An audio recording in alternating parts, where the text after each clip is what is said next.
con mono, óligo o poliartritis. Digamos, ¿por qué no pasa? Entonces, cuando nosotros vemos un paciente que consulta por dolor articular, o sea, el dolor es uno de los motivos de consulta más frecuentes en cualquier consultorio, ¿está?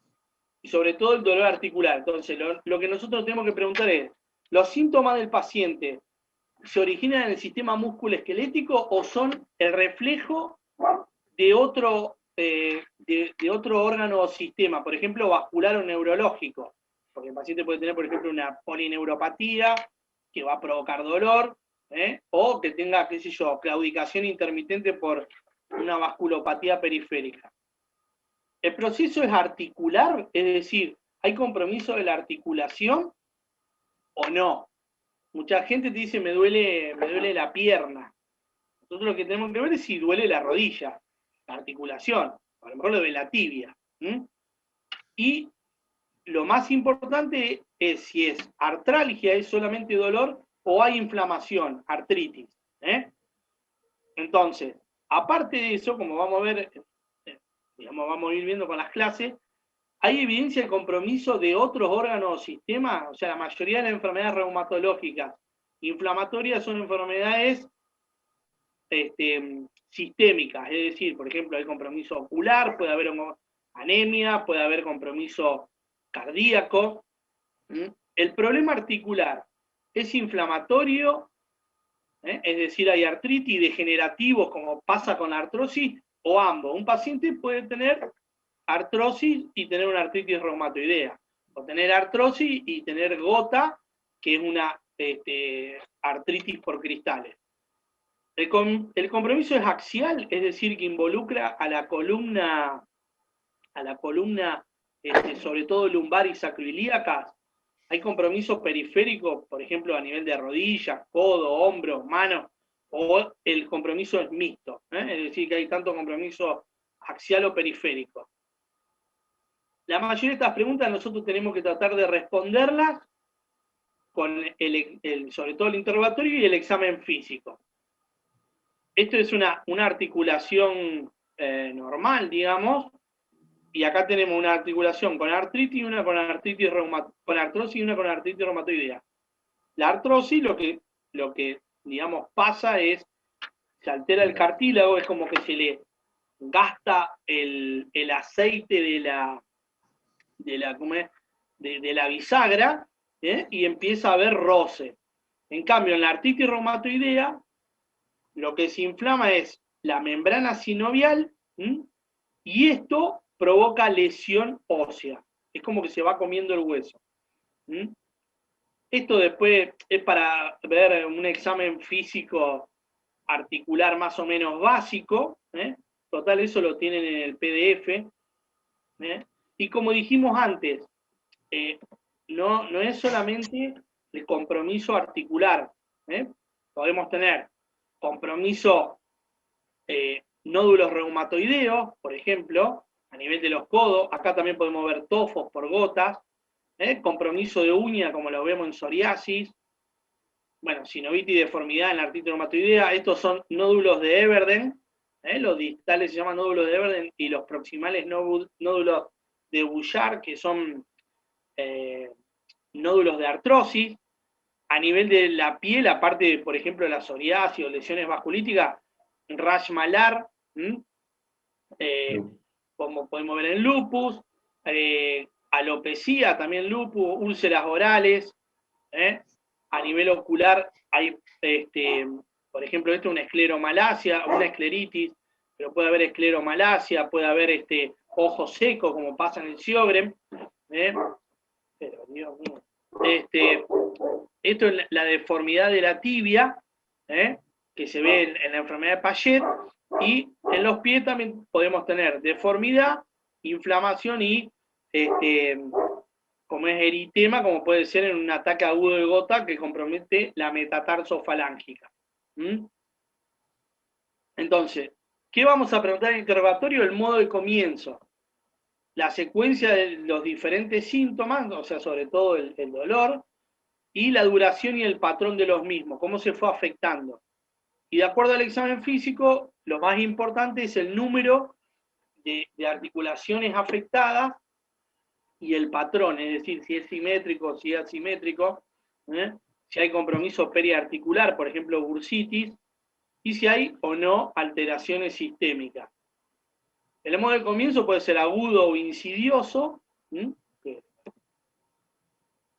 La duración de los síntomas autolimitados, como por ejemplo, un ejemplo de artritis autolimitada es la gota. El ataque de gota empieza y desaparece solo, sin tratamiento, sobre todo los primeros ataques, o puede ser crónico, como por ejemplo en la artritis reumatoidea.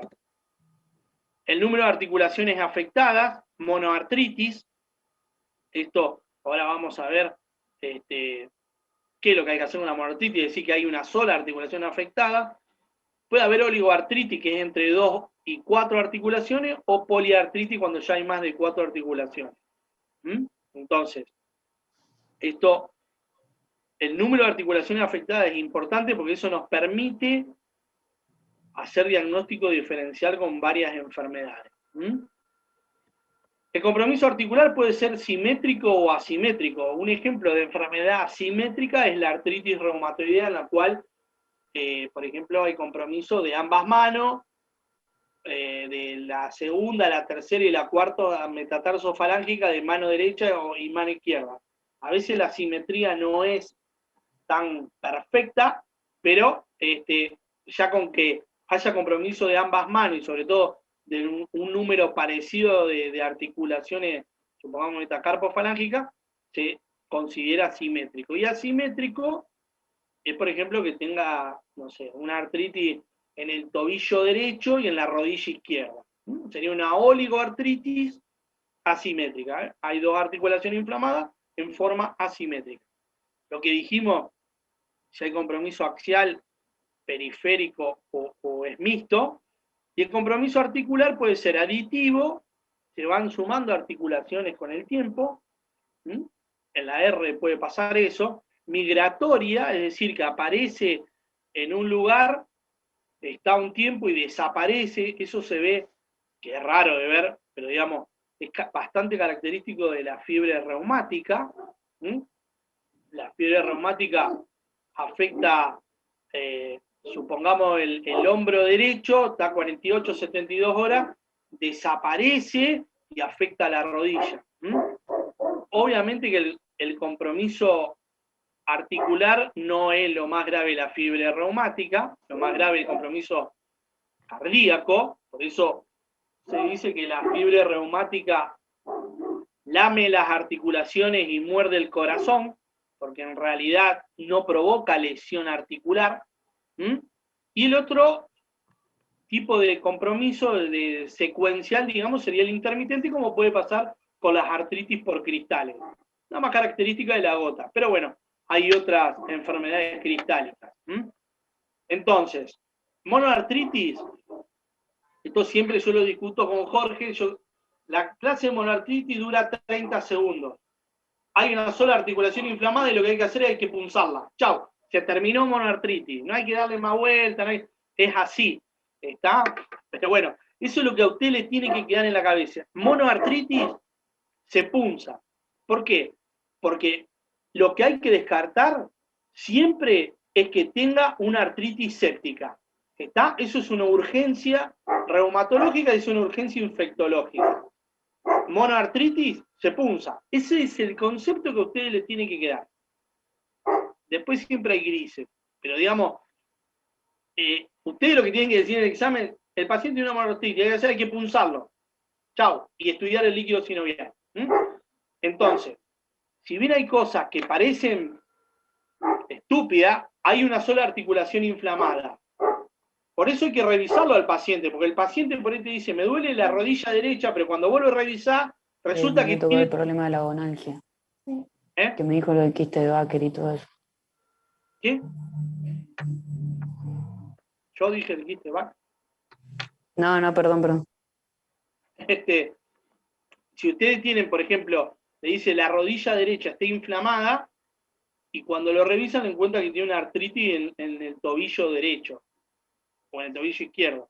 Entonces eso dejó de ser una monoartritis, es una oligoartritis. Y el diagnóstico cambia absolutamente.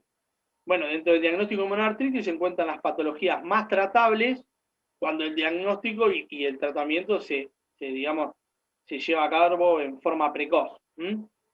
Causa de monoartritis puede ser aguda, menos de 6 semanas, o crónica. Lo que más nos interesa a nosotros es las agudas. Comienzan rápidamente, en pocas horas y días, y se acompañan de signos de flogosis e impotencia funcional. El primer diagnóstico, séptica. Puede ser traumática o cristálica, que sería la segunda en frecuencia.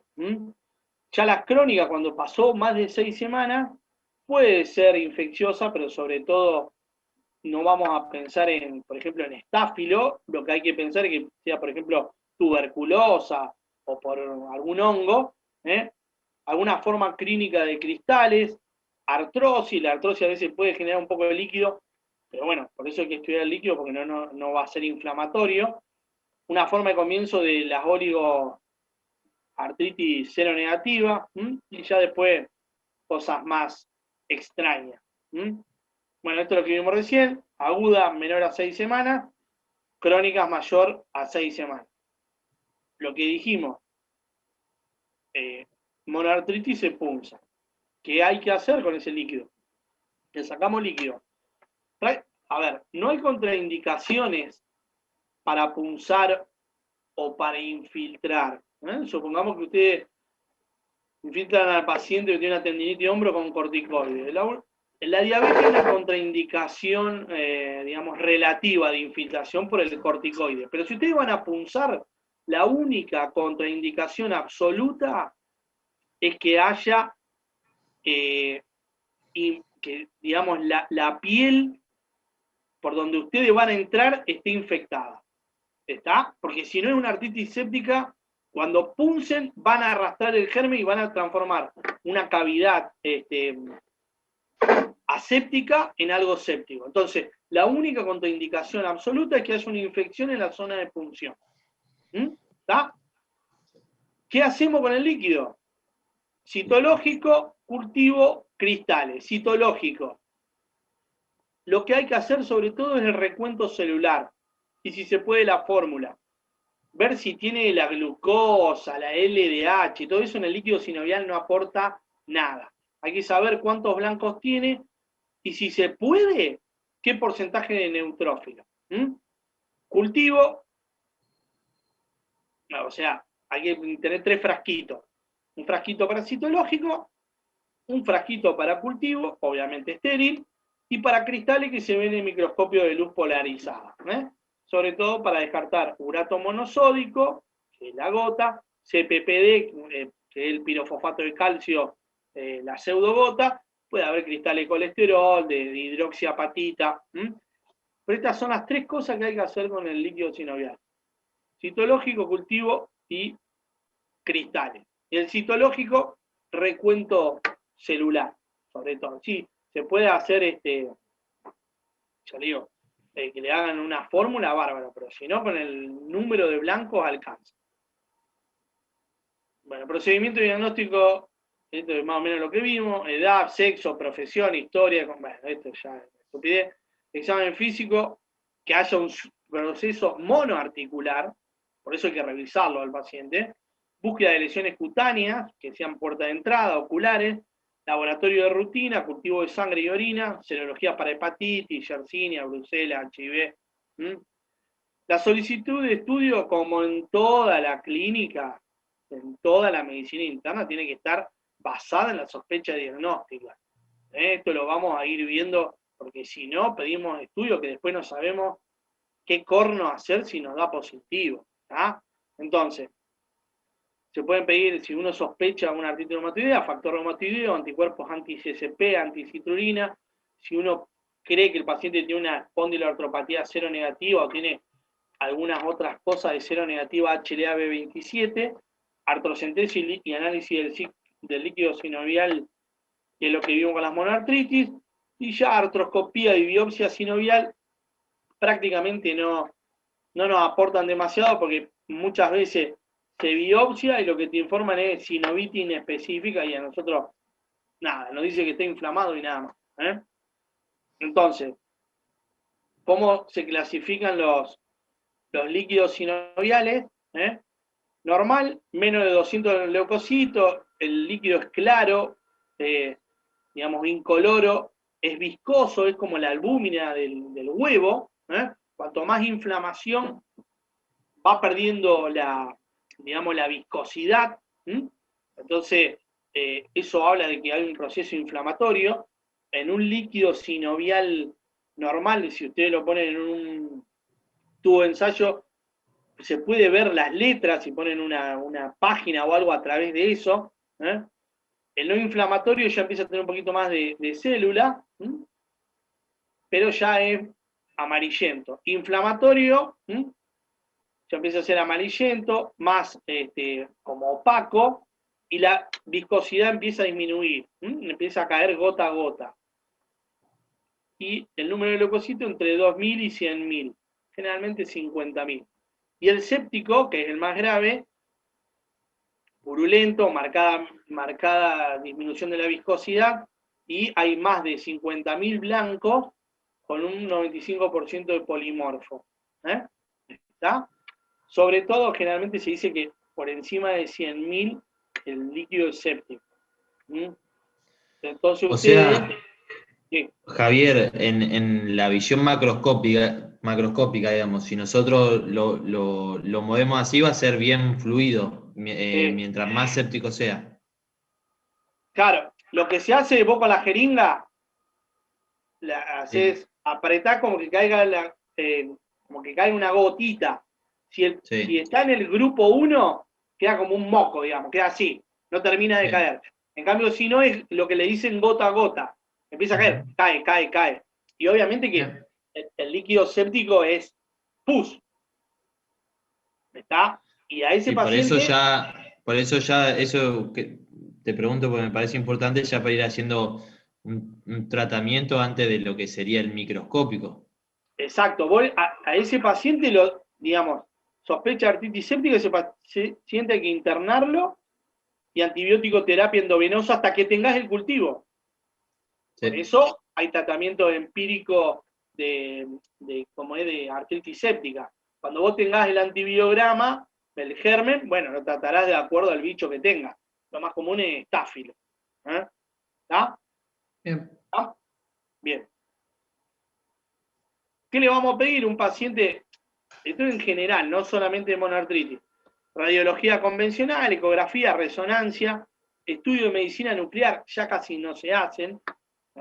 Antes, cuando yo era residente, la resonancia era muy, muy difícil de hacer, entonces veíamos centellograma, pero ahora la resonancia, que es un estudio que, digamos, se puede hacer más fácil, lo ideal en caso de pensar que tiene, qué sé yo, una sacroileitis, es pedir una resonancia.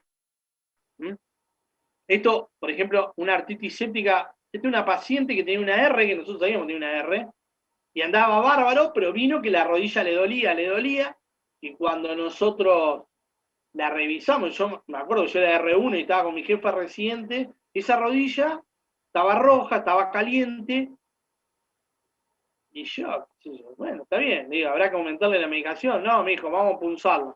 Bueno, y porque yo era la jefa, tenía razón. Y la paciente tenía una artritis séptica en una rodilla con una artritis reumatoidea, cuando todo lo demás era absolutamente normal. El resto de las articulaciones estaban perfectas. Fíjense el líquido, que esto es pus. Pus. Dijimos, hay que revisarlo al paciente. Tofos en pacientes con gota. Obviamente, un paciente con gota, si tiene en el pabellón auricular, seguramente tiene en el codo, ¿está? Pero fíjense que por eso hay que revisarlo. Por ejemplo, eso puede pasar con una artritis y que el paciente no sepa que tiene psoriasis. Hay que buscarlo a eso. Estos son los cristales de urato, fíjense, son como agujas. Los patrones de compromiso de las principales oligopoliartritis. acá, esto es de un libro que está muy bueno, de medicina interna, pero de Estados Unidos. Ellos consideran a la artrosis, le dicen osteoartritis, pero en realidad no tiene inflamación. La artrosis es un proceso degenerativo, ese es el concepto que tienen que quedar a ustedes, no es una artritis. La artritis es inflamación. Pero bueno, eso es como, ellos, digamos, a veces se confunde un poco la terminología. Fíjense, compromiso en AR, simétrico, pequeñas y grandes articulaciones. El B es una artritis psoriásica, tiene varias formas la artritis psoriásica de compromiso articular. Lo más común es la oligoartritis asimétrica, pero puede tener una forma poliarticular similar a R, una forma espondilítica con compromisos sacroiliacas.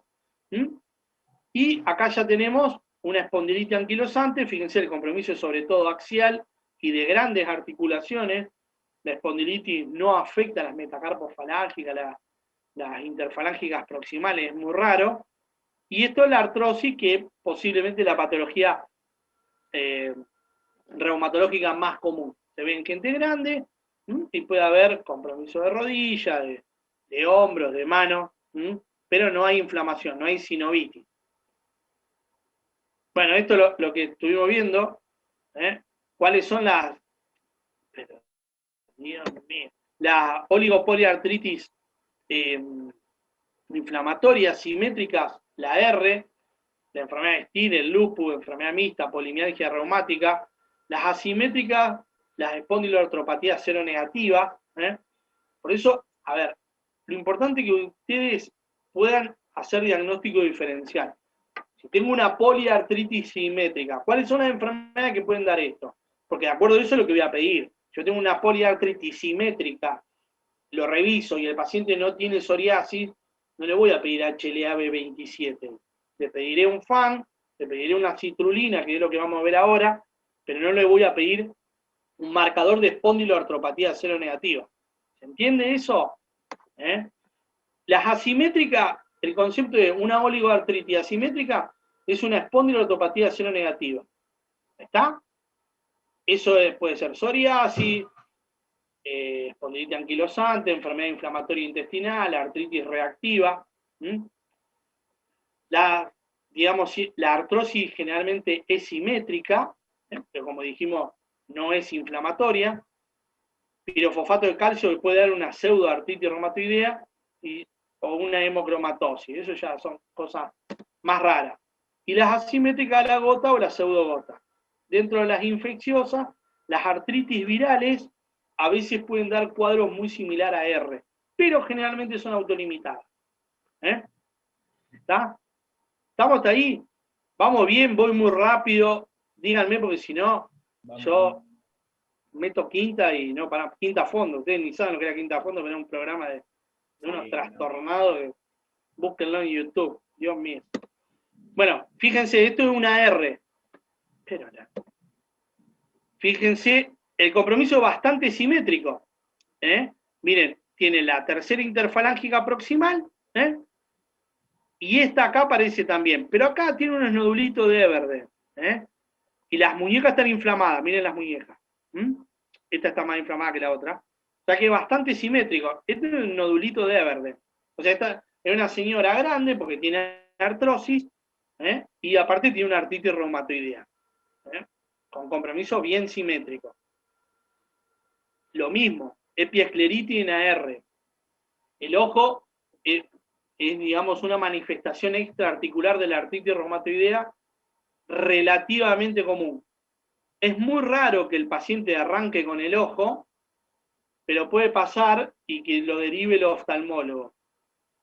Lo que sí puede pasar es que el paciente tenga una uveitis, y eso a nosotros nos obliga a descartar una seronegativa, espondilitis o sobre todo espondilitis anquilosante. Las espondiloartropatías seronegativas pueden empezar como una uveitis. Entonces, esto sí puede ser una derivación del oftalmólogo que te diga, ya tengo un paciente con uveitis, te lo deriva para descartar algo reumatológico. Pero el ojo, bueno, la epiescleritis y las escleritis son bastante comunes en artritis reumatoidea. Siempre, sobre todo uno tiene una artritis, pensando en una R hay que pedir placa de ambas manos y de ambos pies. ¿Está? ¿Por qué? Primero para poder comparar, porque por ahí tiene una variación anatómica y nosotros nos quedamos con la mano derecha y no sabemos si en la mano izquierda tiene lo mismo. Y después hay que buscar tumefacción de partes blandas, osteopenia y erosiones. Y lo importante es que en la artritis reumatoidea el pie a veces erosiona antes que la mano. Sobre todo acá, la cabeza de la quinta metatarsiana, y acá se ve. Tiene erosiones ahí, obviamente acá también tiene erosiones acá, acá también, pero se ven muy chiquitos. Entonces, siempre placa de ambas manos y ambos pies en el caso de que uno sospeche una R.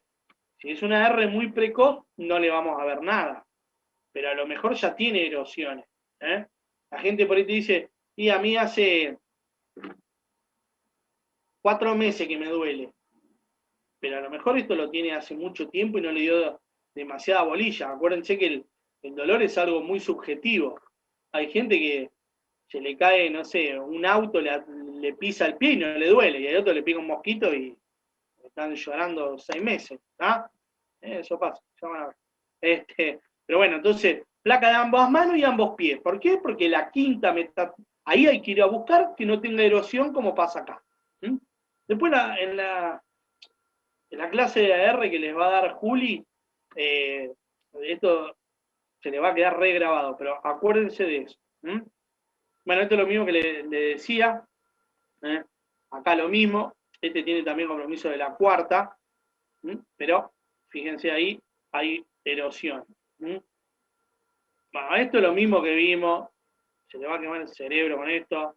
Ustedes tienen que saber si es simétrica AR, lupus, Sjögren, o una forma pseudo-reumatoideo de AR. Si es oligoarticular, tiene una asimétrica, con compromiso de grandes articulaciones, sobre todo el miembro inferior, hay que pensar que tiene una cero negativa. ¿Está? Con eso, ustedes me dicen eso en el examen, yo me levanto, aplaudimos, salimos, nos abrazamos cuando nos deje la pandemia, nos tomamos un porrón, pero a ustedes les tiene que quedar claro eso. Poliartritis simétrica, AR, lupus. Después hay diferencia, porque el lupus, por ejemplo, no erosiona, no provoca erosión. La R sí. Esto es un paciente con espondilitis. Es un paciente absolutamente avanzado de su enfermedad. Esto no debería pasar en el siglo XXI porque hay un montón de medicación para evitar esto. Sigue pasando. Yo el otro día vi un pobre vago que está destruido, que tiene la cervical como este pobre hombre. Este pobre hombre tiene lo que se llama la posición del esquiador. Está todo fusionada la columna y las caderas. No tiene vista al frente, porque la cervical está fusionada en esa posición, pero en este momento, con los biológicos, con los anti-TNF, con los inhibidores de interleuquina 17 y eso, esto no debería pasar. Lo mismo, después vamos a ver, y cuando Juli le dé la clase de AR, van a ver lesiones terribles de AR que no deberían pasar en el siglo XXI. Porque tenemos todo para hacer un diagnóstico precoz y para darles tratamientos que son efectivos y que pueden, digamos, frenar la enfermedad. Esto es una espondilitis. Este no es Batman, ¿Vieron que parece el signo de Batman? Bueno, este era un paciente mío, ya ni me acuerdo, pero este era un paciente que lo vi en el Instituto de Diagnóstico en Buenos Aires. Este señor tenía fíjense, la sacroileitis, tenía una artritis psoriásica, y fíjense la sacroileitis. ¿Ven? Es unilateral, la otra no tiene nada. La espondilitis, generalmente la sacroileitis es bilateral. Obviamente que lo ideal para estudiar esto es una resonancia, pero en ese momento pedir resonancia era prácticamente imposible. Entonces fíjense la sacroileitis unilateral en un paciente con artritis psoriásica. Y dentro de las artritis virales, por ahí lo que más hay que pensar es parvovirus, B19, incluso hay pacientes con parvo que terminan cumpliendo criterios para lupus, está descrito eso, la rubiola, es raro ver rubiola, pero puede pasar posterior a la vacunación, y digamos de las cosas por ahí más frecuentes, la hepatitis B, y sobre todo la hepatitis C. La hepatitis C tiene un montón de manifestaciones extrahepáticas autoinmunes, ¿está? Eso lo van a ver cuando estén en gastro, con mi amigo el doctor Cholo Fleischer. HTLV1, no vi nunca jamás, y jamás le vamos a hacer diagnóstico porque no se puede hacer, no podemos pedir HTLV1, pero está descrito, y el HIV. El HIV puede dar una poliartritis aguda, y sobre todo en pacientes que tienen psoriasis, cuando hacen un brote articular o un brote cutáneo explosivo, hay que descartar que no sea HIV positivo. Javier, te consulto, el HIV, no sé si me voy a expresar bien, el HIV, ¿hay que sospecharlo siempre en las oligoartritis, poliartritis? Mirá, en realidad... ¿Enfermedades reumáticas en general o no? En realidad, si yo fuera infectólogo te diría que sí, pero nosotros no lo sospechamos siempre.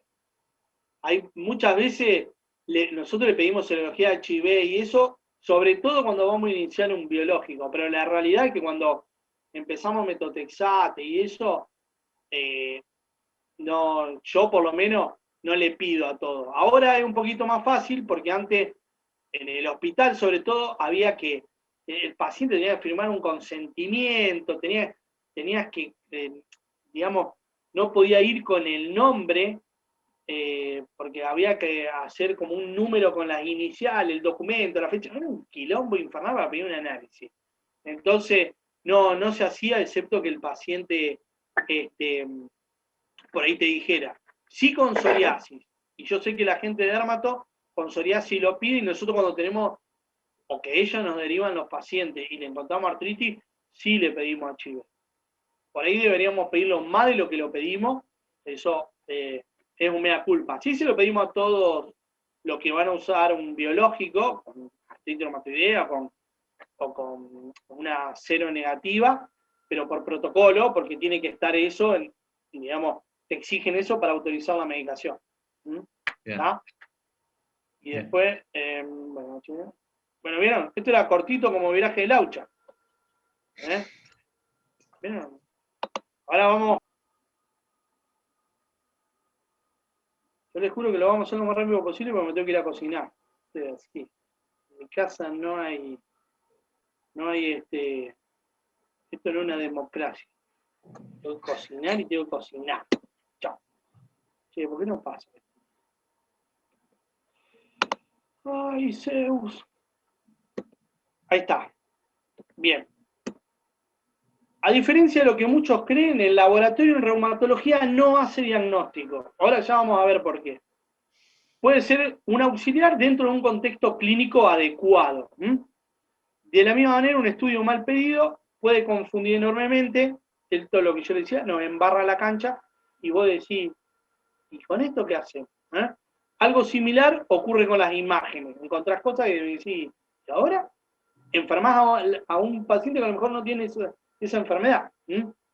Entonces, el pedido tiene que hacerse, digamos, bajo ciertos parámetros. ¿Qué y cuándo pedir debe estar condicionado por la impresión clínica? ¿Cuál es tu diagnóstico diferencial? ¿Por qué le pedís esto? ¿Por qué vamos a hacer esto? ¿Está? A diferencia de lo que pasa, por ejemplo, si ustedes tienen dislipemia, te hago un control, bien, tenés 350 de colesterol total y un LDL de 250. No tengo que esperar que tenga síntomas, porque va a tener un infarto, va a ser un accidente cerebrovascular. Entonces, ahí vos ya hiciste un diagnóstico, el laboratorio te sirvió para eso, pero acá no, vos tenés que tener primero la clínica para ver qué es lo que vas a pedir. Entonces, la impresión clínica que surge un adecuado interrogatorio y examen físico, no hacerlo trae más problemas que beneficios. Lo que dijimos, una prueba de laboratorio raramente hace diagnóstico, si ve todo dentro de un contexto clínico, y no hay que pedir estudios sin sustento o por las dudas que después no vamos a saber interpretar o interpretaremos mal. No existe el colagenograma o reumatograma. ¿Está? Eso ustedes por ahí no lo vieron porque no están en el hospital, pero por ahí, cuando sean residentes, alguno que haga clínica, pedirle un colagenograma. ¿Qué es el colágeno? ¿Qué le pedí? FAN, RO, LA, SM, RNP. No. Entonces, vos tenés que pedir de acuerdo a cuál es tu sospecha clínica. Entonces, este término suele abarcar una lista de diferentes análisis más o menos vinculados con alguna enfermedad y que pedido en conjunto solo revela la relativa confusión de quien los pide. Esto pasa, chicos, Yo veo el pedido colagenograma. ¿Qué le quiere pedir? Es como siempre Jorge decía lo mismo. Vieron que tengo reuma. Ustedes ahora están en quinto, entonces te sentás a comer antes de las restricciones y viene tu abuela y te dice, ay, nene, vos que estás en quinto año, tengo reuma. Y como decía Jorge, no existe el cardio. ¿Qué tengo cardio? ¿Qué tenés cardio? ¿Qué tenés? ¿Una insuficiencia cardíaca? ¿Un infarto? ¿Tenés una valvulopatía? Bueno, no existe el reuma. La gente generalmente le dice reuma a un montón de enfermedades que muchas veces son diferentes, pero sobre todo es la artritis reumatoidea o la artrosis. Es eso, y son el día y la noche. Entonces, en la mayoría de las enfermedades reumatológicas no se conoce la causa. La enfermedad autoinmune, hay un montón de teorías, pero ¿cuál es la causa que la origina? No se conoce. Entonces, los exámenes de laboratorio tienen que ser utilizados con cautela. En particular, las pruebas que utilizamos tienen relación con los falsos positivos y negativos y no dan ni descartan diagnósticos, son auxiliares. Entonces, acá tenemos digamos, esto es los los falsos negativos y los falsos positivos. Cuanto más acá vos tenés más especificidad, ¿no? O sea, tenés una prueba mucho más específica, pero es menos sensible. O sea, es muy raro que vos tengas un paciente positivo que no tenga la enfermedad. Pero se achica el número de pacientes que pueden dar eso positivo. Por ejemplo, cuando ponés, ahora vamos a ver los anticuerpos antinucleares en títulos muy altos. En cambio acá, las pruebas son muy sensibles, pero tenés un montón de falsos negativos. ¿Está? Fíjense, si el punto de corte aumenta, se incrementa la especificidad, pero hay más falsos negativos. Hay pacientes que van a quedar por afuera de eso y a lo mejor tienen la enfermedad. Si yo digo, bueno, voy a considerar un factor reumatoideo 1 en 640. A lo mejor hay pacientes que tienen artritis reumatoidea, pero tienen 1 en 128. ¿Se entiende eso? ¿Sí? Háganme así. ¿Sí? Bien. Sí. Bueno, esto es lo mismo. Las pruebas habla igual al otro dibujito. Pero nosotros, como dijimos, las enfermedades reumatológicas son sistémicas. Y por ahí, obviamente, si contamos con autoanticuerpos, podemos hacer laboratorio inmunológico perfecto, pero a veces ustedes se van a trabajar, no sé, a la Puna Jujeña, no van a tener para ser fan. Pero con un laboratorio de rutina nosotros podemos tener idea de algunas cosas. Por ejemplo, el hemograma. A nosotros nos sirve mucho un hemograma común. La anemia crónica, o sea, normocítica, normocrómica, es un parámetro de actividad, por ejemplo, en AR, en lupus. La anemia también puede ser mixta, porque el paciente, por ejemplo, consume muchos AINE y tiene anemia ferropénica, pero,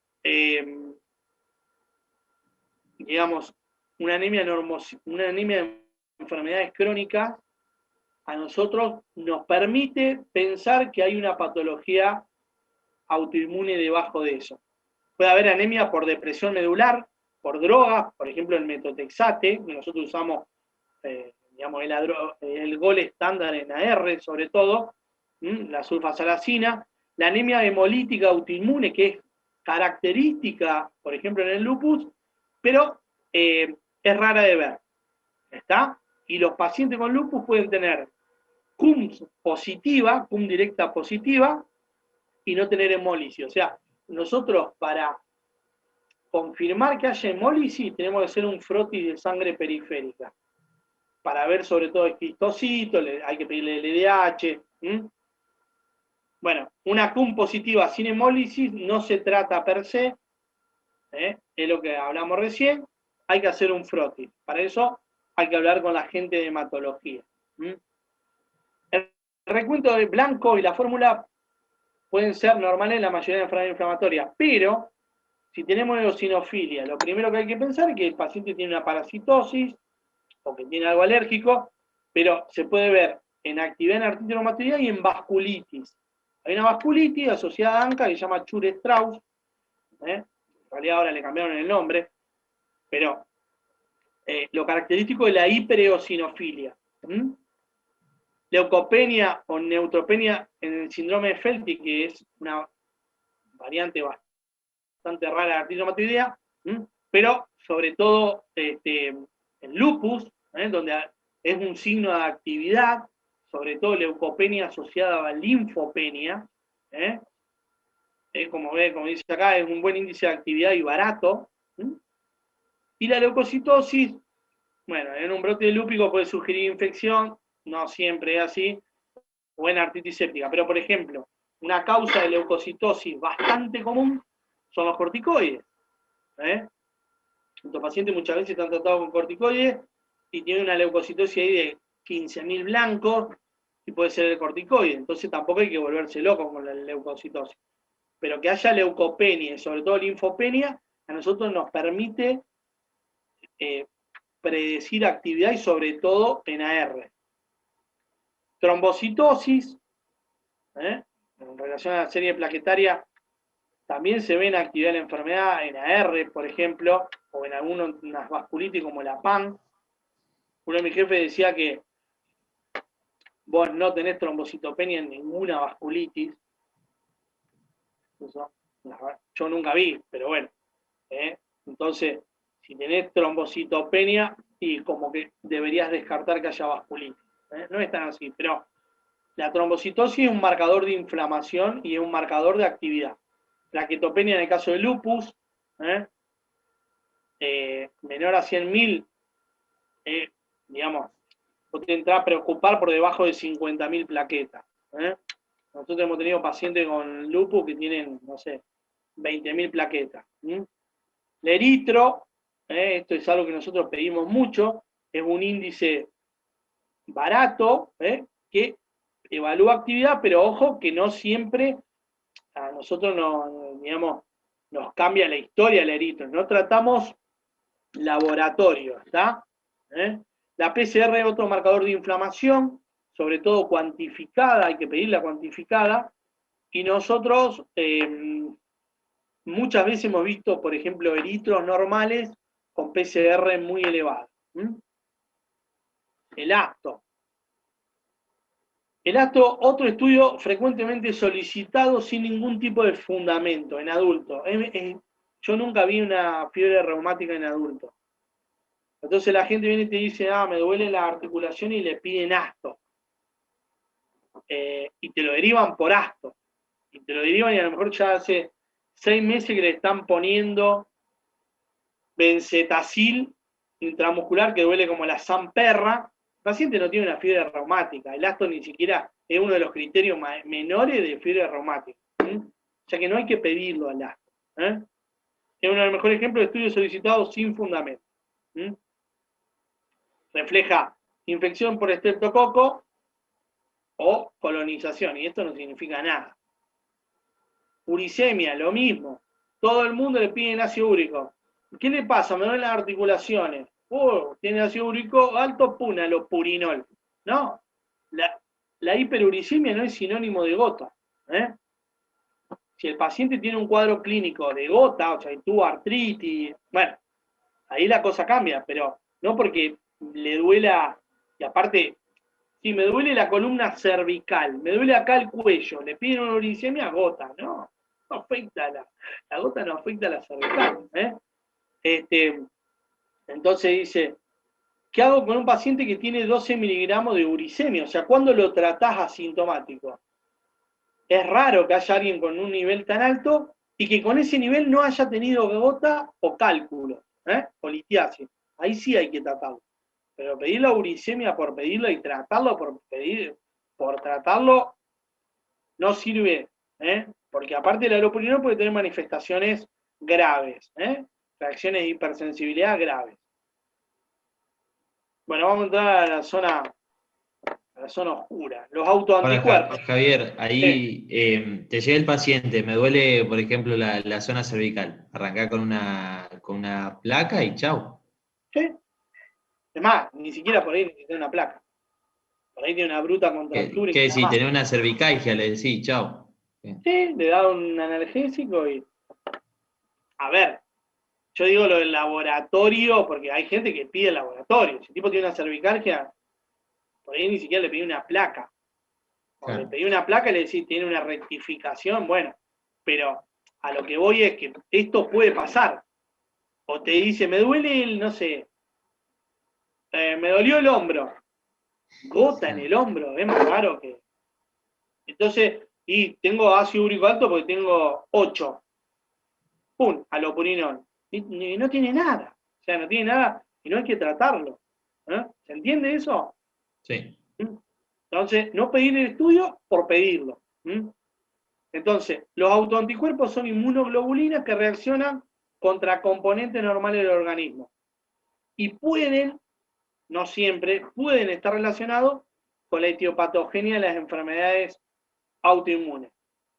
Lo más común, lo que nosotros vimos, es los anticuerpos antinucleares, el FAM, que son marcadores de enfermedad autoinmune, pero no son órganos ni especie específicos.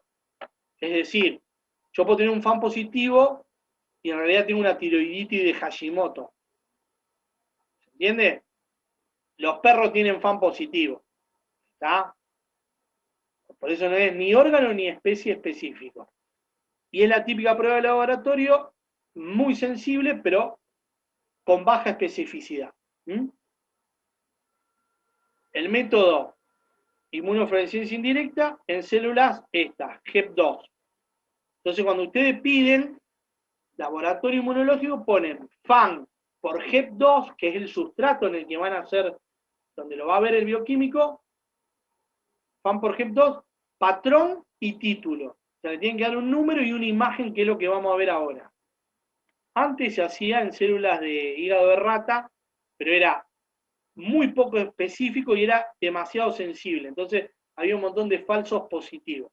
Es importante los títulos, cuanto más títulos, digamos, menos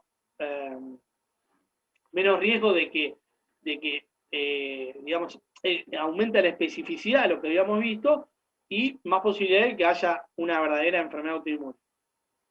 Títulos por encima de 1 en 100, 1 en 80 empiezan a tener relevancia. Entonces, el suelo del paciente con un sustrato antigénico se lo somete con un anticuerpo marcado.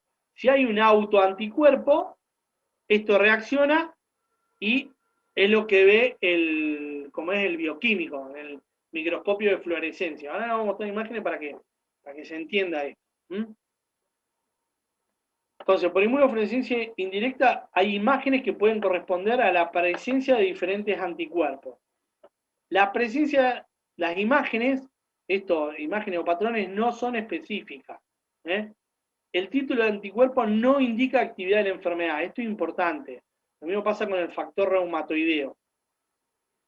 Es decir, yo hoy puedo tener una paciente con un FAN 1 en 160 y tiene cerebritis lúpica, compromiso renal y serositis. Dentro de 4 años está totalmente asintomática, no tiene nada, pero el FAN le dio 1 en 1280.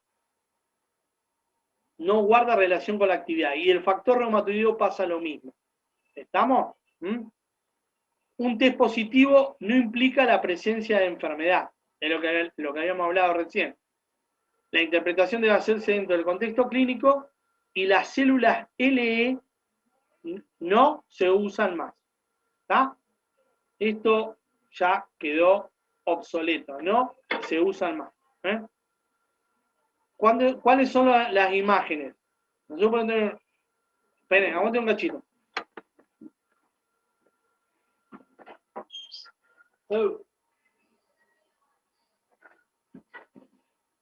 Tenemos, el FAN puede ser homogéneo.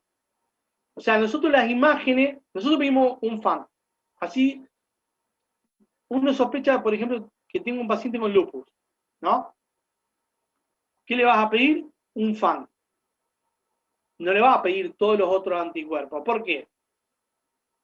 Porque esto es caro, ¿está? Esto yo lo aprendí cuando era residente de reumato. Yo, cuando entré, mi compañero de año era un denso como yo, y nosotros queríamos hacer consultorio solo, y queríamos hacer consultorio solo, y queríamos hacer consultorio solo, y rompimos tanto la paciencia que la jefa residente nos dijo, bueno, chicos, hagan un consultorio ustedes solo, los dos ya habíamos hecho clínica, hagan un consultorio, pero cuando haya algún médico de planta. Entonces, con el teto, mi compañero nos metimos y empezamos así, que nos llenen el consultorio. La primer paciente que vino, que parecía un lupus, le pedimos todo lo que a usted se le pueda ocurrir, todo. En el hospital donde yo estaba, que era el Hospital de Clínica en Buenos Aires, la gente lo tenía que pagar al análisis, era más barato, pero lo tenía que pagar.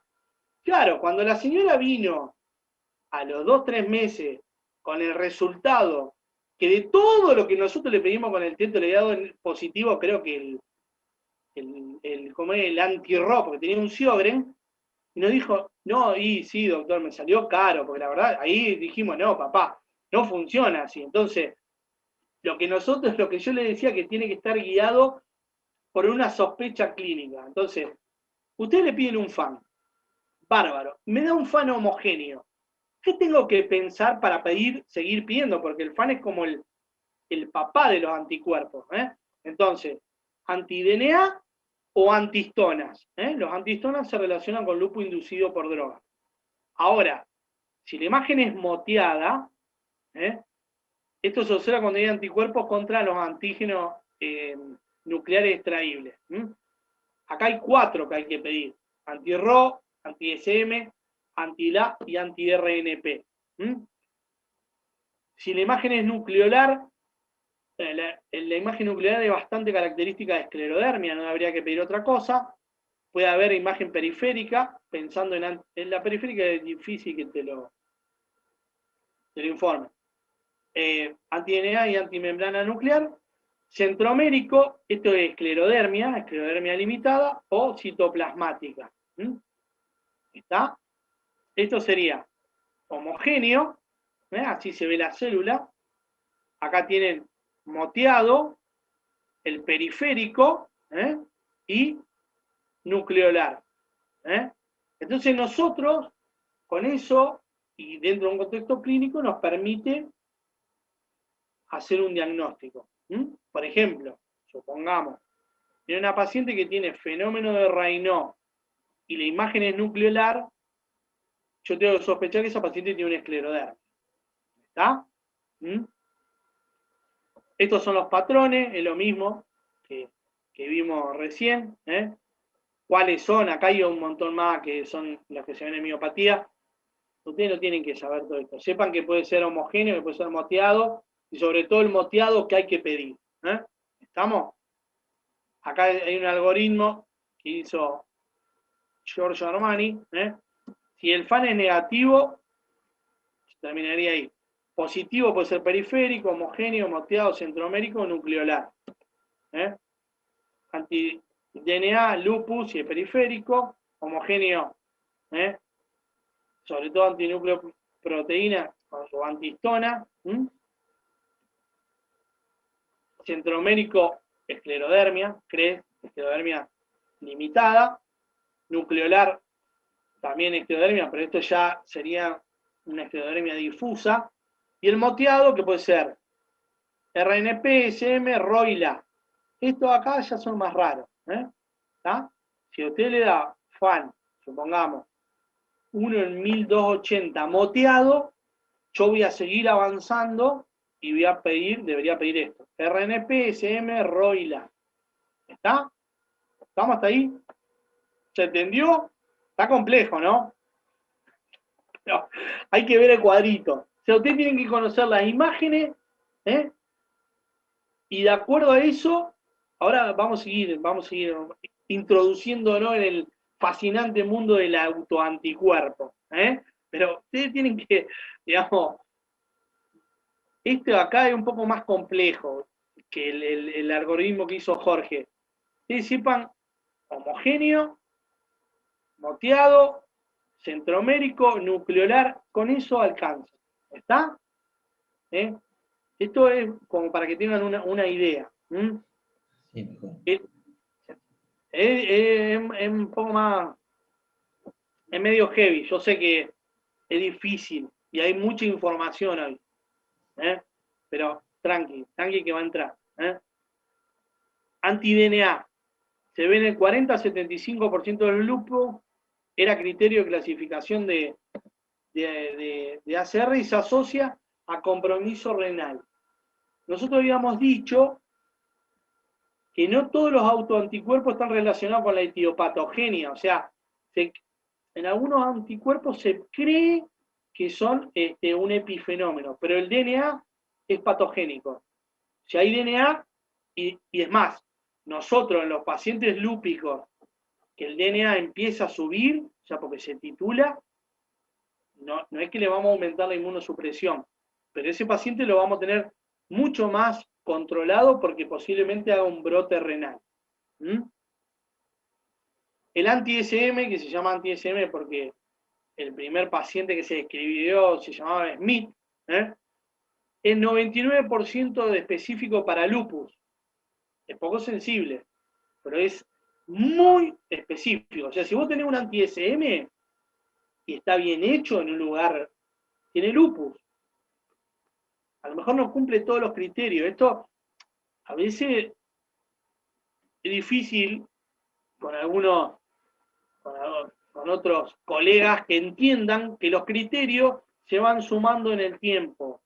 Es como ustedes van sumando materias en el tiempo. Entonces, yo hoy tengo un paciente que tiene un FAN positivo, en un título alto, un anti-SM positivo, y tiene, no sé, compromiso renal, tiene una glomerulonefritis. Ese paciente tiene lupus, aunque no cumpla todos los criterios.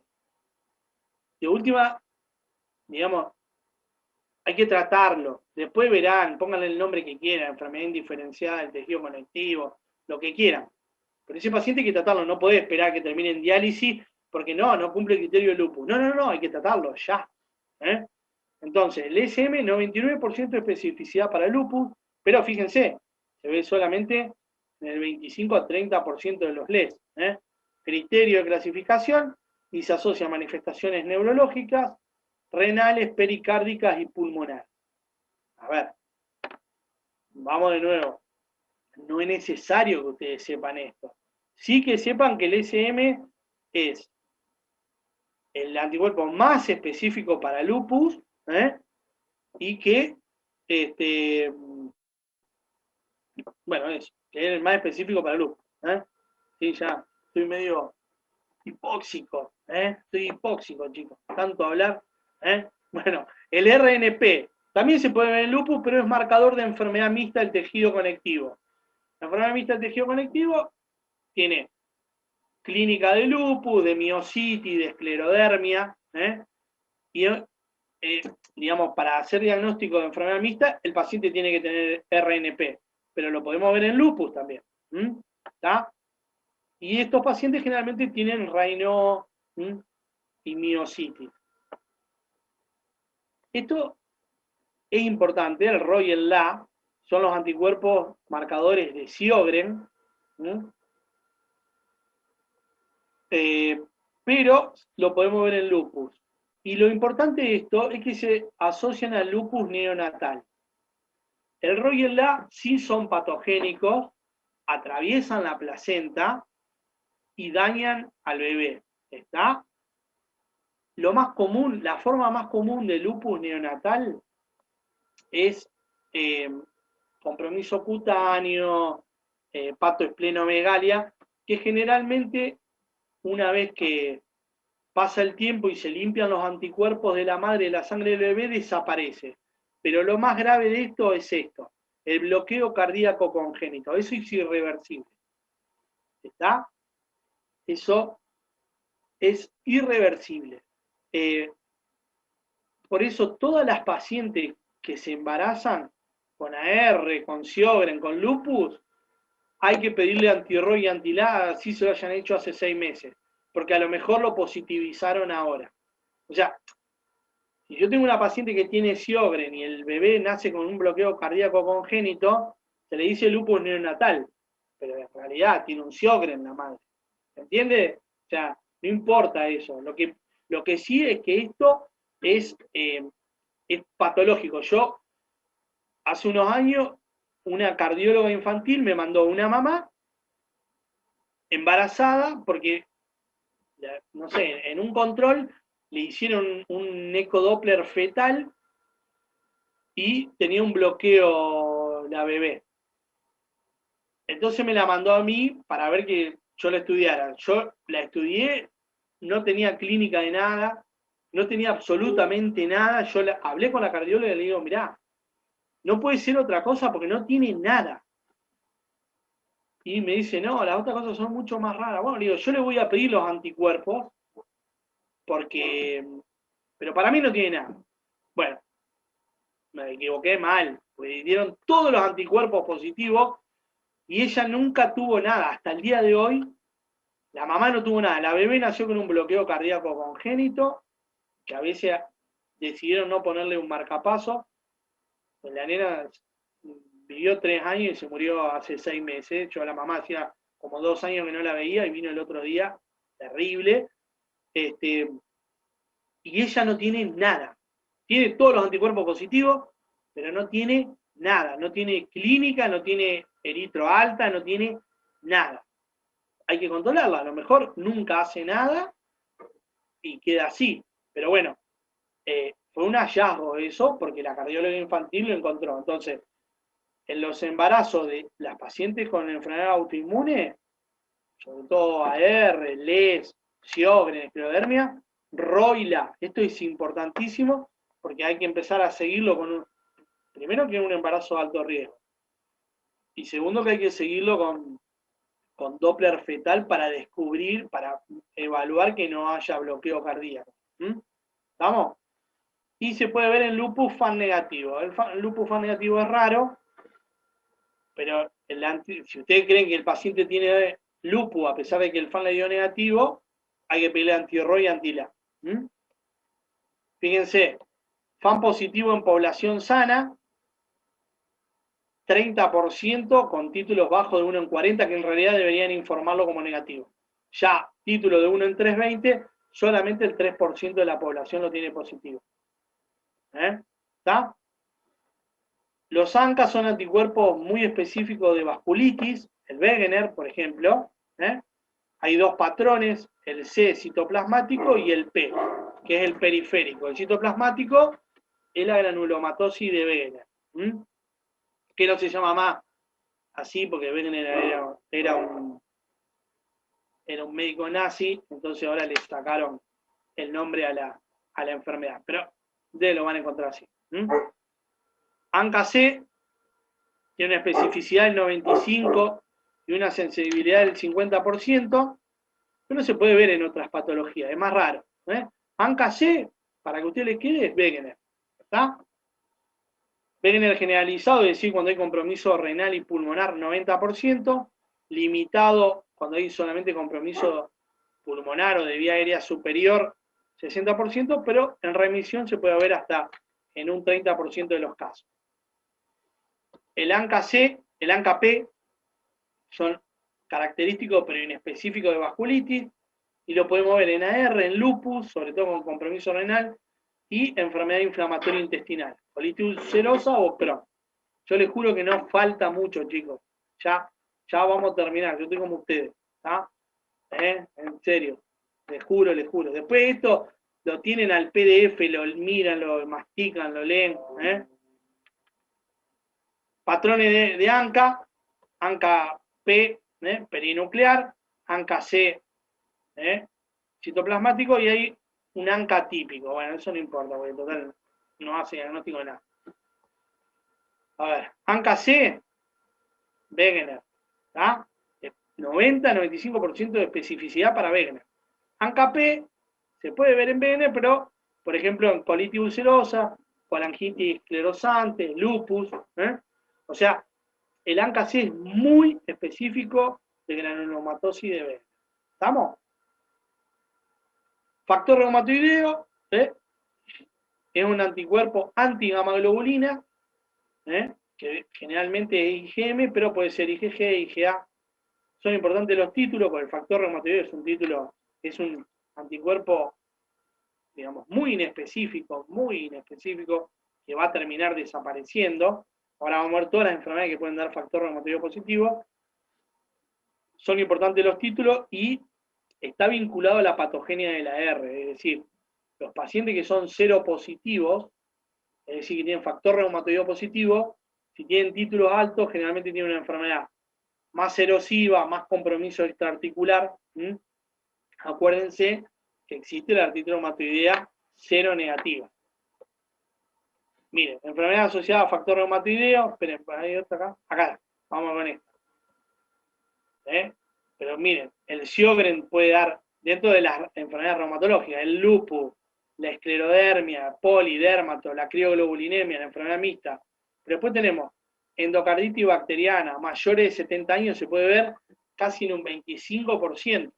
Infecciones virales, sarcoidosis, neoplasia, enfermedad pulmonar intersticial. Entonces, en mayores de 70 años hasta el 25% son factor reumatoideo positivo.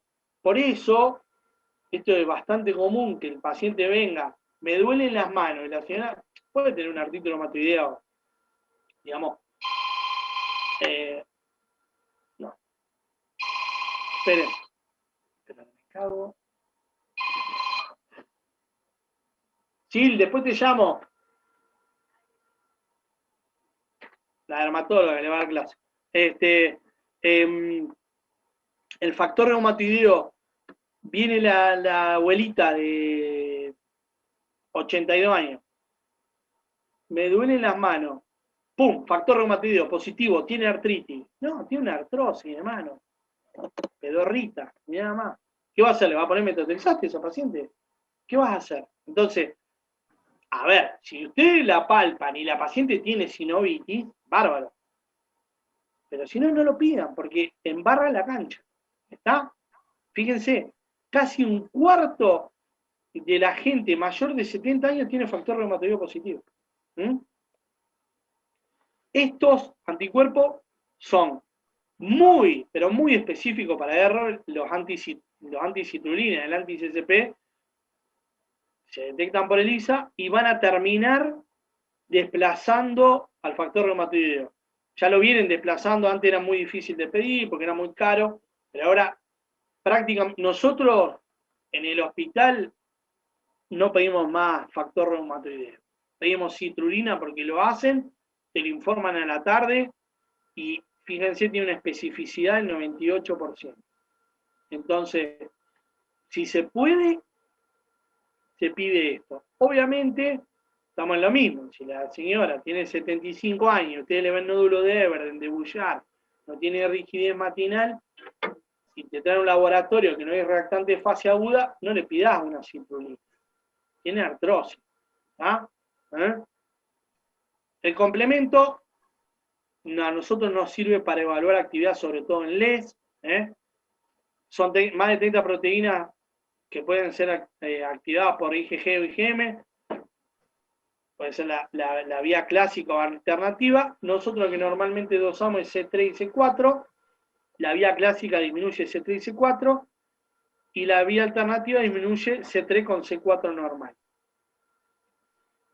Esto es inentendible, así que lo pasamos. Esa es la vía, cómo se activa la vía alterna, eso. Pero si nosotros tenemos un complemento bajo, ¿cuáles son las causas de hipocomplementemia? Por consumo, activación inmune, por eso le digo, nosotros en lupus C3 y C4 pedimos, pérdidas proteicas, como puede pasar en quemadura extensa o síndrome nefrótico, o una alteración en la síntesis, como puede ser déficit congénito, insuficiencia hepática. Pero es un marcador, digamos, de actividad, por ejemplo, en LES barato. Nosotros normalmente pedimos el laboratorio de rutina cada 3-4 meses, con reactante de fase aguda, proteinuria de 24 horas y complemento. Le pedí C3 y C4 y ve, si el C3 y C4 empezó a bajar, bueno, hay que estar atento y que el paciente no empiece con una reactivación. La determinación sería de los valores de complemento es sumamente útil en el monitoreo de la actividad de la enfermedad autoinmune. Síndrome antifosfolípido, lo que provoca es trombosis recurrente, tanto venosa como arteriales. ¿Aborto recurrente? No, pues ya me contaba. Y complicaciones obstétricas, abortos recurrentes y pérdidas fetales recurrentes. Puede ser primario o secundario, la forma primaria es la más común, y secundario sobre todo al lupus.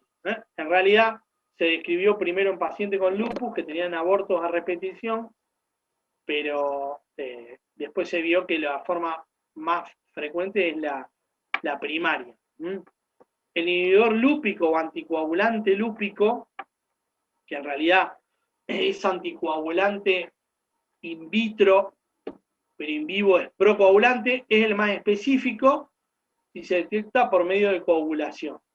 Después tenemos los anticuerpos anticardiolipina, que se detectan por ELISA.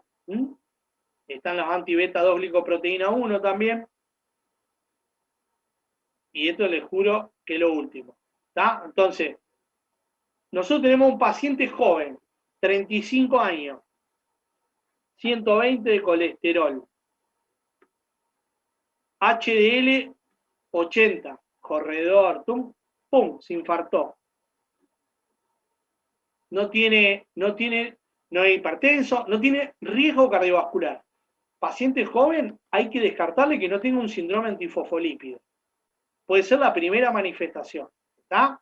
Entonces usted ahí lo que hay que pedir es anticoagulante lúpico, anticardiolipina, y obviamente que lo vea la gente de hemato. Y las crioglobulinas, como lo dice el nombre, son proteínas que precipitan con el frío. Tenemos la tipo 1, que es de tipo monoclonal, se asocian a enfermedades linfoproliferativas, esto es raro que nosotros lo veamos. Nosotros las que vemos normalmente son la tipo 2 y sobre todo la tipo 3, que es la crioglobulinemia mixta, sobre todo asociada con virus de hepatitis C, y estos pacientes, digamos, tienen actividad de factor reumatoideo, tienen factor reumatoideo en títulos altísimos, y no tienen artritis reumatoidea. Esto se suele manifestar como vasculitis, sobre todo en miembros inferiores. ¿Está? Entonces, hay que pensarlo. ¿Es difícil ver la crioglobulinemia? No. Hay que sacarle sangre, centrifugarlo y ponerlo en la heladera. Esta es la precipitación de las proteínas y con eso, obviamente, habría que hacer la electroforesis para ver qué tipo de gamma globulina es, pero con esto ustedes pueden hacer diagnóstico de crioglobulinemia. ¿Vieron? Terminamos, chicos. Estuvo duro, duro,